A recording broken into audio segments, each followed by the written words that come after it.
እና እንዲሁም አጠገብ ለአጠገብ ተቀምጠን ስንታይም ምን ያህል አንድ መሆናችንን ሁሉ ቢያረጋግጡልኝ በአንዳንድ ሁኔታው ደግሞ በተብራራው ውስጥ እንደገና ራሴ እንግዳ ስለሆነብኝ በክቡርነቶ ፈቃድ መሰረት በበኩሌ ትክክል ነው ብዬ የማምንበትን ሀሳብ እንዳቀርብ ይፈቀድልኝ። ምንም ኤርትራ በመባል ለ70 ዓመታት ያህል በቅኝ ገዢዎች ምክንያት በመክፈል በአንድ ሀገር ሁለት ህዝቦች ተደርገው ቢቆዩም በታሪክ በባህል ሃይማኖትና በደም በመተሳሰር ለረጅም ጊዜ በአንድ ህዝብነት የቆዩ መሆናቸው የታወቀ ስለሆነ ማስረጃ መፈለግ አይሻውም።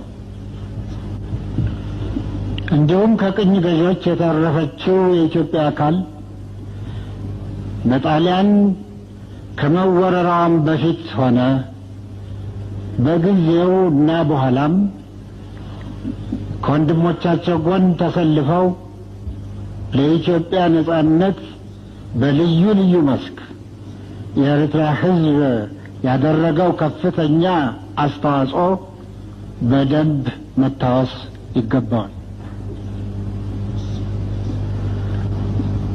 ሶስተኛ የኢትዮጵያና የኤርትራ ነጻ ከወጡ በኋላ ከጣሊያን ወረራ በኋላ ማለቴ ነው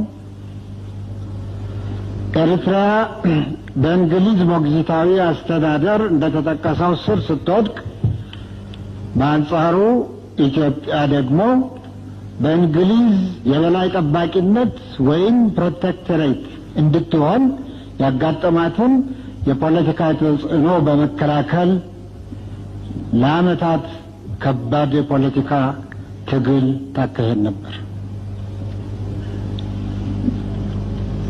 ከዚህም በኋላ አራቱ ሀያላን መንግስታት በወቅቱ በጣሊያን ቅኝ ግዛቶች ጉዳይ እልባት ለመስጠት በተነጋገሩበት ወቅት የኤርትራ ጉዳይ በተባበሩ መንግስታት እንዲወስን ሲስማሙ በማንኛቸውም የውሳኔ ውጤት ኢትዮጵያ የባህር በር እንድታገኝ የስምምነታቸው መሰረት ነበር። አምስተኛ በተባበሩ መንግስታት ቻርተር መሰረት ይኸው ድርጅት ባከናወነው ድርጅታዊና ህጋዊ ስልቶች መሰረት የኤርትራ ህዝብ እስላሙም ክርስቲያኑም ከኢትዮጵያ ጋር ለመዋሃድ በከፍተኛ ድምፅ በመወሰኑ የታሪክ ሀቅ ነው። ሆኖም የተባበሩ መንግስታት ኤርትራን ከኢትዮጵያ ጋር በነበረው ሉዓላዊ መንግስት ስር በፌዴሬሽን እንድትዋሃድ ወሰነ። ከዚህ ውሳኔ በኋላ ጉዳዩ እንደማንኛቸውም በተባበሩ መንግስታት በቅኝ ግዛቶች ላይ የተወሰኑ ውሳኔዎች በቻርተሩና በህጉ መሰረት የመጨረሻ ውሳኔ ስለሆነ የተባበሩ መንግስታት እንደገና በጣልቃ ሊገቡበት የሚችሉበት ጉዳይ አይደለም። ድርጅቱ ማለት የተባበሩ መንግስታት ይህን ላድርግ ቢል እንኳ በዓለም አቀፍና በአፍሪካ አህጉር ከፍተኛ ችግሮችና ወይም ውዝግብ እንደሚፈጥር መዘንጋት የለብንም። ሆኖም ከፌዴሬሽኑ በኋላ አከራካሪ ጉዳይ ተብሎ የሚወሳው የውህደቱ ጉዳይ ብቻ ነው።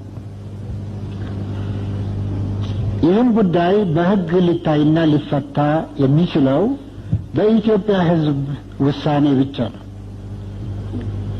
ነገር ግን በወቅቱ እቃወማለሁ ብሎ በትግል የተነሳውና የታገለው ኢኤልኤፍ ሲሆን እርሱም በመሃላችን አይገኝም።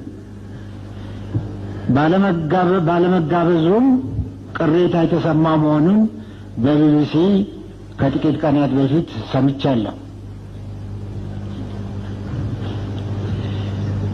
በዚህ መሰረት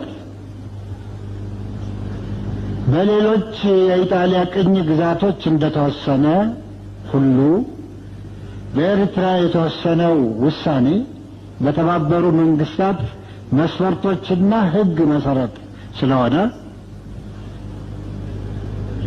ውሳኔው የመጨረሻው ነው።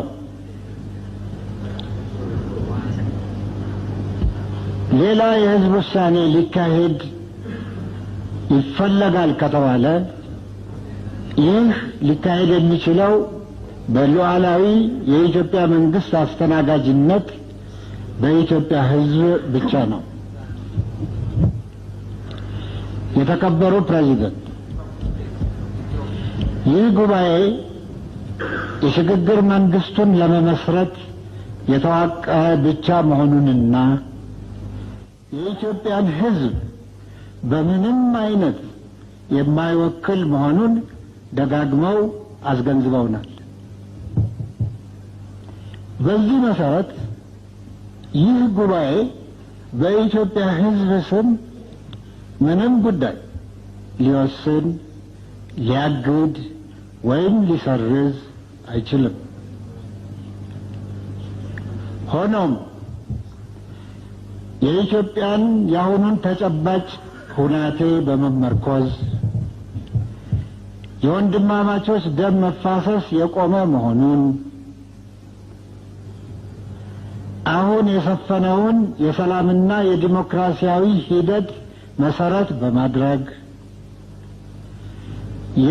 የኢህአዴግና የህዝባዊ ግንባር ሓርነት ኤርትራን